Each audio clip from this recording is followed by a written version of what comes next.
Діни аңыздарда жеті шелпек пісіру Хадиша анамыздан қалған екен деседі.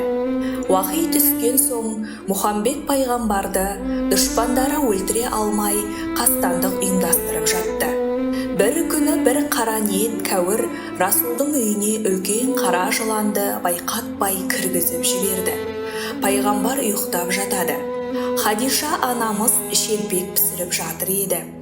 Бір кезде ысылдаған дыбысты естіді. Жалт қараса, улы жылан пайғамбарға төніп қапты. Сәл кешіксе шақпақшы. Хадиша шошып кетті. Сасқаннан пісіріп жатқан шелпекті жыланның алдына тастады. Жылан кілт тоқтады. Осыдан соң шелпектерді бірінен соң бірін тастай берді.